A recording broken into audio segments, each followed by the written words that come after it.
Hello students, I Miss Kavalpreet Kaurpuri welcome you to my YouTube channel। और आज मैं आपको गाइडेंस देने वाली हूँ कॉमर्स सब्जेक्ट के एक दूसरे यूनिट की। तो अगर आपने मेरी पुरानी वीडियोस नहीं देखी है तो प्लीज उन वीडियोस को चेक कर लीजिए। अभी तक मैंने कॉमर्स की इंटरनेशनल बिजनेस फर्स्ट यूनिट है जो business environment and international business, उसके बारे सिलेबस डिस्कशन किए। फिर मैंने उसके नेक्स्ट वीडियो में आपको ये भी बताया था कि हम कॉमर्स की ओवरऑल स्ट्रेटेजी कैसे बना सकते हैं। मैंने सिलेबस को अंडरस्टैंड करवाया था और कैसे हम इजीली इसको स्कोर कर सकते हैं। ऐसे सिलेबस को अंडरस्टैंड करके ये मैंने आपसे शेयर किया। नेक्स्ट वीडियो मैंने कल बनाई थी बिजनेस इकोनॉमिक्स पर, और आज मैं आपके साथ एक और दूसरा यूनिट लेके आई हूँ जो हम सबको बहुत इंपॉर्टेंट है। वो इसलिए इंपॉर्टेंट नहीं है कि मुझे सिर्फ एनटीए या यूजीसी नेट को क्वालिफाई करना है, बट अगर हम इस टीचिंग प्रोफेशन में आते हैं और अगर मेरे पास रिसर्च पेपर्स भी मुझे लिखने हैं या आगे जाके मुझे पीएचडी करनी है, एमफिल करनी है या कुछ भी रिसर्च बेस्ड एक्टिविटी करनी है, तो यहाँ पर मेरा बेस स्टार्ट होता है। तो ये कॉमर्स पेपर का 5th यूनिट है जिसको नाम है business statistics and research methods. और अगर आप पेपर 1 कंप्लीट कर चुके हैं रिसर्च एप्टीट्यूड, या अभी आप पेपर 2 स्टार्ट करने वाले ये टॉपिक का business statistics and research methods, तो दोनों ये ओवरलैपिंग है। इनफैक्ट मैं कहती हूँ ये बहुत ज्यादा फायदेमंद है हम कॉमर्स स्टूडेंट्स को, क्योंकि कहीं ना कहीं हमारा पेपर 1 और पेपर 2 का ये यूनिट कुछ हद तक ऑलमोस्ट सिमिलर है। तो अगर आपने एक बार रिसर्च एप्टीट्यूड पढ़ लिया है पेपर 1 का, तो आपको इस टॉपिक में हेल्प हो जाएगी। और अगर आपने business statistics and research methods पढ़ लिया है तो आपको पेपर 1 में उसकी हेल्प हो जाएगी। तो ये मैंने हर लेक्चर में अपने रिपीट करती हूँ कि हमारे पास सिलेबस अपग्रेड हुआ था 2019 में। तो आप जब भी कोई बुक खरीदिए देखिए कि आप जून 2019 ऑनवर्ड्स की आपने अपनी बुक खरीदी है। इसमें काफी यूनिट्स हमारे पास, पेपर 2 में यूनिट 1 से लेके यूनिट 10 तक। और जैसे मैंने बताया था कि आपको पेपर 2 कभी भी हमारा प्रेडिक्टेबल नहीं रहता है। हम कभी भी ये एक्सपेक्ट नहीं कर सकते कि हर यूनिट से मुझे इक्वल वेटेज के क्वेश्चंस आएंगे, क्योंकि हो सकता है इस बार बिजनेस फाइनेंस में ज्यादा क्वेश्चंस आ जाए और रिसर्च वाले टॉपिक में कम आ जाए। फिर भी हम 10 क्वेश्चंस पर टॉपिक एज्यूम करके चलते हैं। और यहाँ पर आज मैं यूनिट 5 डिस्कस करने वाली हूँ business statistics and research methods, जिसका पहला नाम था business statistics and data processing. अब जो ये यूनिट्स को मैंने ब्लू कलर में हाईलाइट किया है, इनका मतलब यहाँ पर प्रैक्टिकल सब्जेक्ट्स है, क्योंकि मैं हमेशा बताती हूँ कि आप अपनी सक्सेस स्टोरी बनाइए। मैंने जो एडवाइस दी जरूरी नहीं है वो आपके काम आए, क्योंकि मेरे सब्जेक्ट्स की नॉलेज और मेरे फेवरेट टॉपिक्स आप सबसे अलग हो सकते हैं। तो जब आप देखते हैं यहाँ पर सिलेबस, कुछ थियोरी प्योर थ्योरेटिकल होते हैं और कुछ प्योर हमारे प्रैक्टिकल क्वेश्चंस होते हैं। तो आपको अपनी स्ट्रेटेजी बनानी है, देखना है आपको कहाँ पर इजी लगता है। And I always request all the students कि आप जब भी पढ़ाई स्टार्ट करते हैं अपने फेवरेट टॉपिक से स्टार्ट कीजिए, क्योंकि इससे क्या बेनिफिट होता है, मुझे ये कंफर्म हो जाता है कि मुझे एटलीस्ट 50% ऑफ द सिलेबस आता है। और अगर आपने कल का नोटिस देखा होगा एनटीए के वेबसाइट पर, तो हमें ये पता लग गया कि करेक्शन विंडो ओपन होगी। उसकी प्लीज नोट्स डेट कीजिए, क्योंकि अगर कुछ एडिटिंग उन्होंने जो बताया वो क्वेश्चंस पढ़ लीजिए, फ्रीक्वेंटली आस्क्ड क्वेश्चंस उन्होंने बताए, तो वहां पर आप क्या एडिट कर सकते हैं और कौन सी चीजें एडिट नहीं कर सकते। और जब करेक्शन विंडो ओपन हो गई है तो इसका मतलब अभी रजिस्ट्रेशन डेट एक्सटेंड नहीं होगी। तो जिनका ये अटेम्प्ट मिस हो गया तो प्लीज आज से ही आप वो प्रिपरेशन स्टार्ट कर दीजिए। और अगर आप ये इस बार का एनटीए नेट अटेम्प्ट कर रहे हैं तो प्लीज ये टॉपिक्स को जरूर पढ़ के जाइए। तो इनफैक्ट मैं ये जो डिस्कशन कर रही हूँ सिलेबस की, यहाँ पर आपको पता लग जाता है कि कौन से टाइप के क्वेश्चंस आते हैं। अब हम सिलेबस देख लेते हैं। Unit 5 business statistics and research methods. तो देखिए नाम से ही समझ आ रहा है हमारे पास 2 टॉपिक्स है इसके अंदर, एक है बिजनेस स्टैटिस्टिक्स और दूसरा है रिसर्च मेथड्स। तो पहला हमारा सबसे मेन है मेजर ऑफ स्टैटिस्टिक्स, जिसको मैंने ब्रैकेट में लिखा रिसर्च मेथोडोलॉजी। अगर आपने कभी स्कूल लेवल में या मैं बोलूं जूनियर कॉलेज या अंडर ग्रेजुएट लेवल में आपने ये सब्जेक्ट स्टैटिस्टिक्स पढ़ा है तो बहुत सारी चीजें आपको आती है, ठीक है। अब जिन्होंने कभी नहीं पढ़ा होगा तो डेफिनेटली, बट अगर आप कॉमर्स स्टूडेंट है हमारी ये बेस रहती है। तो मेजर ऑफ स्टैटिस्टिक्स के अंदर हमारे पास है मेजर्स ऑफ सेंट्रल टेंडेंसी। अब जब यहाँ पर सेंट्रल टेंडेंसी वर्ड हम यूज करें, उसके अंदर क्या क्या सिलेबस आता है वो जानना बहुत जरूरी है, ठीक है। Measures of dispersion, again dispersion में क्या क्या आता है हमें वो पता होना चाहिए। मेजर्स ऑफ स्क्यूनेस, अब स्क्यूनेस क्या है, जब मैं स्क्यूनेस की बात करती हूँ उसके साथ एक और टर्म आता है कर्टसिस। तो क्या वो मेरे सिलेबस में कहीं पर भी लिखा है? तो जब हम कोई भी बेसिक बुक खरीदते हैं, आप जब ये मेजर ऑफ स्टैटिस्टिक्स का सिलेबस देखेंगे आपको definitely measures of central tendency के अंदर सब टॉपिक्स मिल जाएंगे। मेजर्स ऑफ डिस्पर्जन के अंदर सब टॉपिक्स मिल जाएंगे, ऐसे आपको मेजर ऑफ स्क्यूनेस के अंदर भी सब टॉपिक्स मिल जाएंगे। फिर हमारे पास correlation and regression of two variables. अब हमको पता है व्हाट इज कोरिलेशन, ठीक है। वैसे रिग्रेशन भी एक टेक्निक है और टू वेरिएबल्स बता रहे हैं मतलब उनके बीच का रिलेशनशिप रहेगा। फिर नेक्स्ट हेडिंग है हमारे पास probability research and hypothesis testing. Again मैंने लिखा कि हमने मास्टर्स में, अंडर ग्रेजुएट में ये रिसर्च मेथोडोलॉजी, बिजनेस स्टैटिस्टिक्स या कहीं ना कहीं हमने ये टॉपिक जरूर पढ़ा है। तो अब इसके अंदर हमारे पास प्रोबेबिलिटी, जिसके अंदर हमारे पास अप्रोचेस टू प्रोबेबिलिटी है, ठीक है। कितने अप्रोचेस है वो आपको स्टडी करना है। बेस थ्योरम है हमारे पास, प्रोबेबिलिटी डिस्ट्रीब्यूशन से, जहां पर हमारे पास है binomial, Poisson and normal distribution. अब आप जब स्टडी करेंगे ना तो नॉर्मल डिस्ट्रीब्यूशन पर हमेशा क्वेश्चंस आ रहे हैं। अब कौन से क्वेश्चंस आ रहे हैं? नॉर्मल डिस्ट्रीब्यूशन कर्व क्या होता है, उनकी प्रॉपर्टीज क्या होती है, ठीक है, वो बेल शेप कर्व है। तो जब मैं एक छोटा सा भी सब टॉपिक देखती हूँ तो मुझे ये जानना बहुत जरूरी है कि उसके अंदर कौन से टाइप के क्वेश्चंस आ रहे हैं। नेक्स्ट हमारे पास रिसर्च, ये ऑलमोस्ट हमारा रिसर्च एप्टीट्यूड से सेम है। तो रिसर्च के अंदर हमारे पास एक concept and types of research, वो आपको पेपर 1 में भी आएगा और पेपर 2 में भी। मैंने ऑलरेडी रिसर्च एप्टीट्यूड का टाइप्स ऑफ रिसर्च पर एक वीडियो अपलोड कीजिए, अगर आपने नहीं देखी है तो प्लीज वो मेरे पेपर 1 के प्लेलिस्ट में चेक कर लीजिए। रिसर्च डिजाइन है। अब रिसर्च डिजाइन क्या रहता है, जैसे मैंने आपको बताया था रिसर्च एप्टीट्यूड के टाइम कि जैसे अगर कोई आर्किटेक्चर बिल्डिंग बना रहा होता है तो उसको प्रॉपर एक लेआउट बनाना होता है कि अगर घर में मंदिर होगा तो किधर होगा, क्या किचन कौन सी जगह पर होना चाहिए, या हमारा बाथरूम कहाँ होना चाहिए।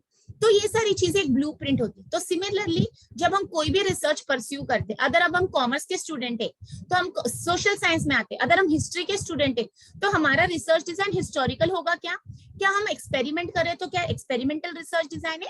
तो ये है एक हमारी फाउंडेशन होती है, ब्लूप्रिंट होती है, जिसके अदर बेस पर ही, जिसको हम बोल सकते हैं पूरी बिल्डिंग की नींव होती है, उसके आगे हम अपनी रिसर्च परस्यू करते हैं। डेटा हमारे पास collection and classification of data. फिर उसके अंदर हमारे पास सैम्पलिंग एंड एस्टिमेशन, जहां पर हम पढ़ते concepts, methods of sampling, probability and non probability. Very very very important.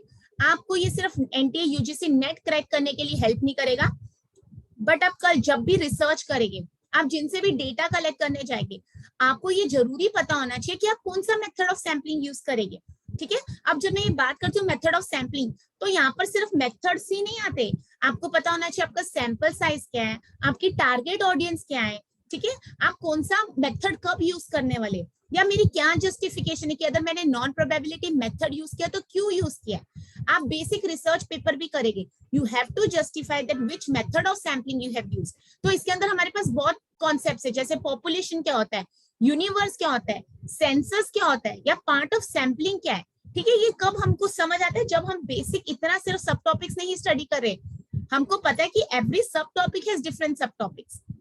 फिर हमारे पास sampling distribution, central limit theorem, standard error, statistical estimation. फिर हाइपोथेसिस टेस्टिंग। अब हाइपोथेसिस टेस्टिंग में उन्होंने भले डायरेक्टली टेस्ट के नाम बताए, बट जब आप स्टडी करोगे हाइपोथेसिस की डेफिनेशन से लेके उसका मीनिंग क्या है, उसकी कैरेक्टरिस्टिक्स क्या है, एक गुड हाइपोथेसिस के एसेंशियल्स क्या होने चाहिए, फिर हम टेस्ट पर आते हैं, ठीक है। अब उसके अंदर टाइप 1 टाइप 2 एरर भी आ जाएगा, आपको पता होना चाहिए आप कैसे टेस्टिंग करते हैं, ठीक है।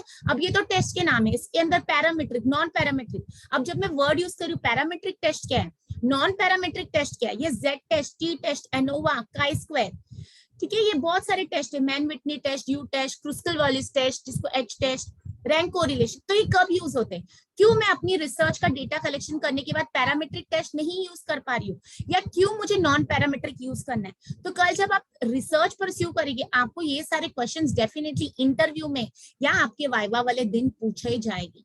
तो आप याद रखिए, जब हम ये सब्जेक्ट पढ़ रहे हैं, ये सिर्फ मुझे क्वालिफाई नहीं करना एग्जाम इसलिए नहीं पढ़ रहे, बट बिकॉज मैं लाइफ लॉन्ग अगर लेक्चरर या टीचिंग फील्ड में आती हूँ, I will become a life long researcher, ठीक है। फिर रिपोर्ट राइटिंग है, जो बहुत अच्छा कॉन्सेप्ट है, जिसमें हम बहुत सारी चीजें पढ़ते हैं। रिपोर्ट राइटिंग हम कैसे लिखते हैं, लैंग्वेज, या हम बोल सकते हैं उसमें एपीए स्टाइल, अगर साइटेशन देना है, या उसमें मैं बोलूंगी स्टार्ट के एक्नॉलेजमेंट में क्या होता है, या लास्ट पेज पर एनेक्चर क्या होते हैं, ठीक है, या तो मुझे डायग्राम्स कहाँ पर बताने। तो ये सारी चीजें रिपोर्ट राइटिंग में कवर हो जाती है। अब यहाँ पर तो सिर्फ रिपोर्ट राइटिंग लिखा है, उन्होंने कहीं पर भी नहीं लिखा है there are different types of report, या रिपोर्ट के अंदर कंटेंट्स क्या है। तो ये हमारा फर्ज बनता है कि जब मैं ये सिलेबस को देख रही हूँ तो मुझे जानना है, ये सिर्फ 2 स्लाइड्स का मेरा सिलेबस नहीं है, बट यहाँ पर कितने सब टॉपिक्स हैं, and I always repeat, you are going to get 10 questions, we assume 10 questions per topic. तो कुछ क्वेश्चन हो सकता है इस बार सेंट्रल टेंडेंसी से है, हो सकता है अगले टाइम में आपको स्क्यूनेस पर क्वेश्चन आएगा, या इस बार अगर कोरिलेशन पर आ रहा है तो हो सकता है 2 क्वेश्चंस भी कोरिलेशन पर आ जाए, या हो सकता है इस बार उन्होंने प्रोबेबिलिटी पर क्वेश्चन ही नहीं पूछा और नॉर्मल डिस्ट्रीब्यूशन पर क्वेश्चंस पूछ लिए, तो your paper is completely unpredictable. But yes, I always repeat, once you are clear with your concepts, once you know what to study, from where to study, और मुझे कितना पढ़ के जाना है। अब जब मैंने हाइपोथेसिस टेस्टिंग बताया, कहीं पर भी नहीं लिखा है कि there is something called as alternative hypothesis और अल्टरनेटिव और नल हाइपोथेसिस, या कहीं पर भी नहीं लिखा है कि मुझे उसके कैरेक्टरिस्टिक्स आने चाहिए। So it is our duty, ठीक है, कि उसको जानिए कि कोई भी टॉपिक को मैंने लिया है तो उससे क्या टाइप के क्वेश्चंस आ रहे हैं। अब देखिए, मैंने उसी सिलेबस को एलॉबरेट कर दिया थोड़ा, स्टैटिस्टिक्स की डेफिनेशन से लेके सिंपल। अगर मैं पूछूं, हम जब स्कूल में या कॉलेज में हम मैथमेटिक्स और स्टैटिस्टिक्स पढ़ते तो हम उसका डिफरेंशिएशन बता ही नहीं सकते। अब बेसिक क्वेश्चन आ सकता है, स्टैटिस्टिक्स सब्जेक्ट किसने इंट्रोड्यूस किया, ठीक है, या फादर ऑफ स्टैटिस्टिक्स कौन, ऐसे क्वेश्चंस आ चुके हैं। मेजर्स ऑफ सेंट्रल टेंडेंसी में आप क्या पढ़ने वाले हैं, क्या सेंट्रल टेंडेंसी का दूसरा नाम एवरेजेस है, क्या ये मैं जो बोल रही हूँ करेक्ट है? तो ये आपको कब पता लगेगा, जब आप सिलेबस को समझेंगे। कितने टाइप्स के measures of central tendency, we have mathematical average. अब मैथमेटिकल एवरेज के अंदर कौन सी कैटेगरी आ रही है, ठीक है, आपने कभी सुना होगा अरिथमेटिक मीन, हार्मोनिक मीन या ज्योमेट्रिक मीन, तो वो मैथमेटिकल एवरेज। अब पोजिशनल एवरेज है हमारे पास, मोड या मीडियन। तो अगर मैं बोलूं मोड और मीडियन को हम क्यों नहीं मैथमेटिकल एवरेज बोलते हैं, ऐसे क्वेश्चंस आते हैं हमें, जैसे पूछा जाता है बताओ इसमें से आइडेंटिफाई करो कौन सा पोजिशनल एवरेज है या mathematical average. Then we have measures of dispersion. अब डिस्पर्शन के अंदर कितने कॉन्सेप्ट्स है, हमारे पास मीडियन रह सकता है या क्या स्टैंडर्ड डेविएशन है, ठीक है। तो आपको ये कब पता लगेगा, जब आप कोई भी बुक की एक टॉपिक हेडिंग लोगे, उसके अंदर आपको पता लगेगा इसके साथ बहुत सारे सब टॉपिक्स है। And I always suggest to all my students कि आप जब भी कोई टॉपिक पढ़ रहे हैं, आप उसके बाद उसके क्वेश्चंस जरूर सॉल्व कीजिए, क्योंकि जब आपने क्वेश्चन सॉल्व कर दीजिए तो आपको पता लग जाएगा कि आपने जो कंटेंट पढ़ा था, जो चैप्टर पढ़ा था, उससे रिलेटेड आपको क्वेश्चन सॉल्व कर पा रहे हैं या नहीं। फिर हमारे पास types of measures of dispersion, जिसमें हमारे पास है absolute measures and relative measures. अब आपने सुना होगा रेंज होता है, कोएफिशिएंट होता है, ये सब हमने कभी फर्स्ट ईयर, अंडर ग्रेजुएट या स्कूल कॉलेज में पढ़ा था, तो क्या डिफिकल्ट है? नहीं। अगर हम स्टडी करने जाएंगे तो डेफिनेटली हम क्विकली उसको रिकलेक्ट कर सकते। स्क्यूनेस, अब स्क्यूनेस का मतलब क्या है, क्या वो कर्व से रिलेटेड है, ठीक है, क्या है वो शेप से रिलेटेड है, कर्टसी से तो क्या है, ठीक है। तो जब देखो यहाँ स्क्यूनेस है, बट आप जब स्क्यूनेस का कॉन्सेप्ट पढ़ते हैं आपको ऑटोमेटिकली पता लगता है कर्टसीज का भी कॉन्सेप्ट होता है, ठीक है। कौन से मेजर्स है स्क्यूनेस, इस पर हमारे पास मैच द कॉलम आता है। तो आप अभी आपको अगर नहीं पता तो आज आपकी ड्यूटी क्या है, आप जाके स्टडी कीजिए कि सिलेबस के अंदर कितने सब टॉपिक्स है और हर सब टॉपिक्स के अंदर हमको कितने क्वेश्चंस और कंटेंट पढ़ना है। नेक्स्ट देख लेते हैं हमारे पास कोरिलेशन। यस, ये बहुत इंपॉर्टेंट है, आपको कैलकुलेशन भी आ सकता है, उसकी वैल्यू से क्वेश्चन आ सकते हैं।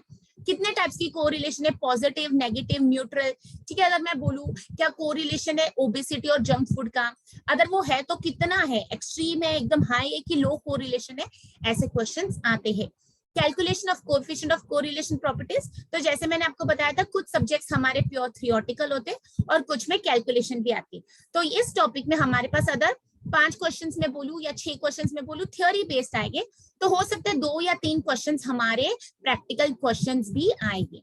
रिग्रेशन एनालिसिस, रिग्रेशन क्या होता है, कौन सी टेक्निक है, क्या उससे हम फ्यूचर प्रेडिक्ट कर सकते हैं, रिग्रेशन में हम क्या स्टडी करने वाले, what is the difference between correlation and regression, कहां पर हम रिग्रेशन पढ़ते हैं और कहां पर हम कोरिलेशन स्टडी करते हैं, रिग्रेशन के कितने टाइप्स है, उसके एजम्पशंस क्या है, उसकी प्रॉपर्टीज क्या है, और रिग्रेशन लाइन। अगर आप रिग्रेशन लाइन देखेंगे तो आप देखेंगे एक लीस्ट स्क्वायर मेथड भी होता है, तो वो कहीं पर भी मुझे सिलेबस में तो पता नहीं लग रहा है, इसलिए मैं बोलती हूँ आप जब भी स्टडी कीजिए उनकी सोर्स बेस बुक में जाइए। अब आप रिसर्च के लिए कौन सी बुक, आप अपने अंडर ग्रेजुएट की स्टैटिस्टिक्स की बेसिक बुक से स्टार्ट कर सकते हैं। अगर आपने रिसर्च मेथोडोलॉजी की कोठारी जी की बुक पढ़ी है तो that is very book beautiful book, बहुत सारी आजकल तो हमारे पास ऑनलाइन एक्सेस है, ठीक है, बहुत सारे नोट्स आपको इजीली अवेलेबल हो जाएंगे। बट मेक श्योर जब भी आप एक कॉन्सेप्ट पढ़ते हैं आप उसको इन डेप्थ पढ़ते हैं। आपने कोरिलेशन पढ़ लिया, पूरा पढ़ लिया, बट आपने उसके क्वेश्चंस नहीं सॉल्व किए, तो यहीं पर हमारी गलती है, क्योंकि हमें कभी पता नहीं लगेगा कि मुझे क्वेश्चन सॉल्व कर पा रही हूँ कि नहीं। Data collection and statistical methods, again a very beautiful topic, life long हमको, और मैं तो बोलूंगी सबसे easy topic, what is data, अभी कुछ लोग उसको डाटा बोलते हैं, ठीक है। क्या फर्क है डाटा और इंफॉर्मेशन में? क्या हर इंफॉर्मेशन मेरी डाटा होती है? ठीक है। What is qualitative data, what is quantitative, यहाँ पर कहीं नहीं लिखा है, बट आप जब डाटा के बारे में पढ़ेंगे उसके अंदर आपको पता लग जाएगा, ठीक है, कि हम क्वांटिफिकेशन कर सकते हैं, कि हम क्वालिटेटिव डेटा यूज कर रहे हैं। फिर हमारे पास एक कलेक्शन ऑफ डेटा, कौन से मेथड्स, अब जैसे आप रिसर्च कर रहे हो, आप सर्वे करो, तो सर्वे मेथड है कि टेक्निक है कि टूल ऑफ इंस्ट्रूमेंट है, इतनी क्लैरिटी आपको होनी जरूरी है, ठीक है। आपने ऑब्जर्वेशन मेथड यूज किया, बट कैसे आप ऑब्जर्व करें, ठीक है। अब मार्केटिंग में कॉन्सेप्ट होता है मिस्ट्री शॉपिंग, ठीक है। अब ये मिस्ट्री शॉपिंग क्या होती है? एक ये भी हम तरीका है रिसर्च करने का, वो कैसे करते? तो जब भी आप ऐसे कुछ न्यू वर्ड से अवेयर करें, ठीक है, अगर आपने मार्केटिंग रिसर्च पढ़ी है तो आपको ये सारी चीजें वहां से भी आती है। आई ऑलवेज रिपीट, कॉमर्स के कुछ सब्जेक्ट्स, कुछ टॉपिक्स ओवरलैपिंग है, हमें उल्टा बेनिफिट होता है कि मुझे पता है मैंने उसको मार्केटिंग में भी स्टडी किया, मैंने उसको इकोनॉमिक्स में भी स्टडी किया, या मैंने उसको स्टैटिस्टिक्स में भी स्टडी किया। फिर हमारे पास sampling method of collecting data. अब सैंपल क्या है, पॉपुलेशन क्या है, यूनिवर्स क्या है, यूनिट क्या है, ठीक है, या कौन सा सैंपल मैं कहाँ से कलेक्ट कर रही हूँ डेटा, ये सारी चीजें इसमें कवर हो जाएगी। हम सैंपल साइज, जैसे हमको रिसर्च में बोला कि आप 200 लोगों से data collect, but on what justification, how you will justify why you have collected data from 200, जबकि मुंबई की इतनी ह्यूज पॉपुलेशन है। So there are various techniques, there are, आजकल तो ऑनलाइन कैलकुलेटर आता है आपको सैंपल साइज कर, तो ये आपको नॉलेज होने जरूरी है, क्योंकि जैसे जैसे हमारे ट्रेंड्स बदलते जा रहे हैं रिसर्च में, वैसे वैसे एनटीए वाले क्वेश्चंस को भी डिफिकल्ट बनाते जा रहे हैं। मेथड्स ऑफ सैम्पलिंग जो मैंने आपको बताया, probability and non probability, very easy, very simple question आ सकता है, इसमें से आइडेंटिफाई कीजिए कौन सा प्रोबेबिलिटी मेथड है या इसमें से कौन सा नॉन प्रोबेबिलिटी है। या क्वेश्चन दिया जाएगा प्रैक्टिकल, आपको बोला जाएगा बताइए कि इसमें हम कौन सा मेथड यूज करें। सैम्पलिंग एरर, जब भी हम रिसर्च करते हैं सैम्पलिंग एरर और कुछ नॉन सैम्पलिंग एरर भी रहते हैं, कितनी सारी चीजें हमारे से गलतियां हो जाती है, क्या वो सैम्पलिंग की वजह से या नॉन सैम्पलिंग। फिर हमारे पास basic principles of sample survey, अगर आपने अभी तक यहाँ स्टडी नहीं किया तो आपको पता ही नहीं होगा कि कुछ होता है इनर्शिया ऑफ लार्ज नंबर्स या सैंपल साइज रिलेटेड, तो वो सब कहाँ से आ रहा है, बेसिक प्रिंसिपल से। अब सेंट्रल लिमिट थ्योरम क्या है, उसको स्टडी कीजिए, वो थ्योरम कहाँ यूज करते हैं, what are the errors in the sampling process, types of sampling errors, non sampling, ठीक है, classification of data, qualitative, quantitative, variable क्या होते हैं, ठीक है, और वेरिएबल को हम क्यों स्टडी कर रहे हैं, यहाँ पर क्या वेरिएबल है, डिस्क्रीट है, ठीक है, वो सारी चीजें यहाँ पर कवर हो। व्हाट इज फ्रीक्वेंसी डिस्ट्रीब्यूशन, अब ओजाइव्स होते हैं, ठीक है, आपने हिस्टोग्राम, टेबुलर प्रेजेंटेशन, ओजाइव्स, ये सारी चीजें कहीं ना कहीं अंडर ग्रेजुएट में फर्स्ट ईयर में पढ़ी थी, तो अब हमको वो वापस रिवाइज करनी है। हम डेटा को कैसे प्रेजेंट करते हैं, ठीक है, क्या ग्राफ यूज कर रहे हैं, पाई डायग्राम यूज कर रहे हैं, कि हमारे मल्टीपल बार डायग्राम्स है, ठीक है, वो सारी चीजें हमने स्टडी की हुई है, और डेफिनेटली वो क्वेश्चन, एक दो क्वेश्चन आ ही सकते हैं। नेक्स्ट है हमारे पास प्रोबेबिलिटी, इसमें अप्रोचेस टू प्रोबेबिलिटी, तो कितने अप्रोचेस है, व्हाट इज क्लासिकल अप्रोच, वो हमको देखना है। बेस थ्योरम क्या है, कहाँ यूज होता है और उस पर क्या क्वेश्चंस बन सकते हैं। Probability distribution, binomial, Poisson, normal distribution, आपको हर बार नॉर्मल डिस्ट्रीब्यूशन पर क्वेश्चन आएगा, उसकी शेप से लेके, ठीक है, क्यों वो बेल कर्व होता है, क्यों वो दोनों एक्सिस को टच नहीं होता, या फिर उसकी प्रॉपर्टीज इनमें से कौन सी नहीं है, या उसकी वैल्यू कितनी है। रिसर्च इन स्टैटिस्टिक्स, अगेन पूरा ब्यूटीफुल कॉन्सेप्ट जो हमको हमेशा काम आने वाला है, रिसर्च एप्टीट्यूड से लेके अब तक, कितनी टाइप्स ऑफ रिसर्च है, match the column, assertion, reasoning, practical questions. फिर मेथोडोलॉजी, अब रिसर्च मेथोडोलॉजी, रिसर्च मेथड्स में क्या डिफरेंस है, क्या रिसर्च मेथोडोलॉजी के अंदर मेथोडोलॉजी। फिर research design, hypothesis testing and report writing. तो आप देखिए अगर हमारा ये छोटा सा सिलेबस जो हमको लग रहा था काफी इन डेप्थ है, अभी तो मैंने सिर्फ आपको बताया कि बेसिक चीजें हमको क्या पढ़नी है, सब टॉपिक्स, बट हर सब टॉपिक है। अभी यहाँ पर टाइप्स ऑफ कोरिलेशन है, बट कहीं पर भी नहीं मेंशन है ना पॉजिटिव, नेगेटिव है या नो कोरिलेशन, तो ये जब हम एक कॉन्सेप्ट को पढ़ेंगे हमें ऑटोमेटिकली पता लग जाएगा। तो हमेशा याद रखिए कि हमारे क्वेश्चंस ये सिलेबस से ही आ रहे हैं। हो सकता है मेजर ऑफ स्टैटिस्टिक्स हेडिंग से आपको 4 क्वेश्चंस आ रहे, प्रोबेबिलिटी से आपको 2 क्वेश्चंस आ रहे, रिसर्च से हमारे पास 1 क्वेश्चन आ रहा है, डेटा कलेक्शन सैम्पलिंग से आपको 2 क्वेश्चंस आ रहे, हाइपोथेसिस से 2 क्वेश्चन आ रहे। तो यहीं से तो सिलेबस आएगा। इस बार अगर उन्होंने रिसर्च एथिक्स पर पूछ लिया तो हो सकता है रिपोर्ट राइटिंग पर नहीं पूछे, इस बार उन्होंने एनोवा पर पूछा तो हो सकता है काई-स्क्वायर के बारे में आए क्वेश्चन, हो सकता है इस बार हमारे पास सेकेंडरी सोर्सेज, प्राइमरी सोर्सेज से पूछा तो डिस्पर्जन, बट हमें पढ़ के तो जाना सभी है, ठीक है। और ये सब्जेक्ट को मैं बार बार रिपीट करती हूँ, don't study it only from the angle of your net qualification. आप ये याद रखिए कि as a teacher, as a lecturer आपको ये लाइफ लॉन्ग सब्जेक्ट काम आएगा, बिकॉज आपने हमेशा आगे जाके रिसर्च परस्यू करनी है, not only for your career but also for some benefit to the society. तो यहाँ पर मैंने आपके साथ आज ये टॉपिक का, यूनिट का सिलेबस डिस्कस किया है। अगर आपको मेरी वीडियोस पसंद आ रही है तो प्लीज लाइक कीजिए, मेरी वीडियोस को शेयर कीजिए, और मैंने ये कंटेंट कहाँ से लिया है वो भी मैंने मेंशन कर दिया, बिकॉज आई ऑलवेज रिपीट। और ये प्लेजरिज्म तो यहीं का है, अभी प्लेजरिज्म पर भी क्वेश्चंस बन सकते हैं, जैसे प्लेजरिज्म के कितने सॉफ्टवेयर है, या पूछा जाएगा आजकल कौन सा सॉफ्टवेयर यूज हो रहा है, ठीक है। तो जब भी आप एक वर्ड पढ़ते हैं, I always repeat, as a teachers, as a learners, keep your eyes and ears open. आपको हर चीज पर क्वेश्चन फ्रेमिंग भी बनानी आनी चाहिए, ठीक है। तो अगर आप लोगों ने फॉर्म नहीं भरा है तो कोई बात नहीं, आज ही से आप अपने नेक्स्ट अटेम्प्ट, जो कि प्रोबेबिलिटी दिसंबर में है होती है, आप उसके लिए पढ़ना स्टार्ट कर दीजिए। अभी भी आपके पास 6 मंथ्स है, और अगर आपने इस टाइम का फॉर्म भरा है तो ये प्लीज याद रखिए कि जो मैंने आज आपको बताया सिलेबस को कैसे बाइफरकेट किया है, इनमें से क्वेश्चंस आने वाले, तो आप अपनी प्रिपरेशन को स्ट्रॉन्ग बनाइए, क्वेश्चन सॉल्व कीजिए, और कोशिश कीजिए जब आप क्वेश्चन सॉल्व करते हैं आप टाइम भी नोट करते, ठीक है। क्योंकि हमें पता है हमारे पास पेपर 1 में सिर्फ मेरे पास 1 आवर है, और पेपर 2 में मेरे पास 2 आवर्स ही रहते हैं। And I wish you all the best, thank you.